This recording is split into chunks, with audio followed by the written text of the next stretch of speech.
Hello বন্ধুরা, কেমন আছো তোমরা সবাই? আজকে আমি সকাল সকাল যাচ্ছি দিদির বাড়ি, কারণ দিদিকে নিয়ে একটু যাব বহরমপুর ডক্টর দেখাতে। আর এটা হচ্ছে কান্দির বাস স্ট্যান্ড, তোমরা অনেকেই চেনো। তারপরে একটু পর বাস এলো, বাসের মধ্যে আমরা উঠে গেলাম। আর কান্দি বাস স্ট্যান্ডে আমি ঝালমুড়ি খাবো না, এটা হতেই পারে না। তারপর ফাইনালি বহরমপুর পৌঁছে গেলাম, আর এখানে সেই কালী মূর্তিটা দেখলাম। তারপর আমরা ডক্টরের জন্য ওয়েট করলাম নাম লেখানোর জন্য। তারপর আমাদের নাম লেখা কমপ্লিট করে আমরা যাচ্ছি একটু গঙ্গায় স্নান করতে। স্নান আর ডক্টর দেখানো কমপ্লিট করে আমরা বহরমপুর বাস স্ট্যান্ডে গেলাম বাস ধরতে। তারপরে একটু ওয়েট করতে আমরা বাস পেয়ে গেলাম, আর বাসে উঠে আমরা চলে গেলাম। আর দেখতে দেখতে ফাইনালি আমাদের কান্দি বাস স্ট্যান্ড পৌঁছে গেলাম। তারপর বাস থেকে নেমে আমরা চলে গেছিলাম কান্দি কলকাতা মার্ট শপিং মলে।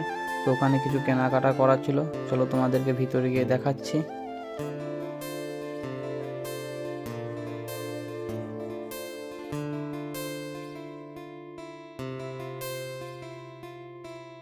আজকে শপিং মলে সেরকম ভিড় ছিল না, সেই জন্য আমাদের জিনিসগুলো দেখতে কোনো প্রবলেম হয়নি। তারপর কেনাকাটা কমপ্লিট করে আমরা কলকাতা মার্টকে বাই বাই বলে চলে গেলাম একটা রেস্টুরেন্টে একটু খাবার দাবার করতে।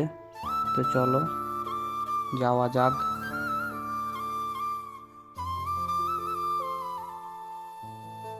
তারপর খাবার দাবার কমপ্লিট করে চলে গেলাম আমরা বাস স্ট্যান্ডে বাস ধরতে। আর বাস ধরে বাড়ির দিকে রওনা দিলাম। আর আজকে ভিডিওটা এতটাই। রাধে রাধে বন্ধুরা।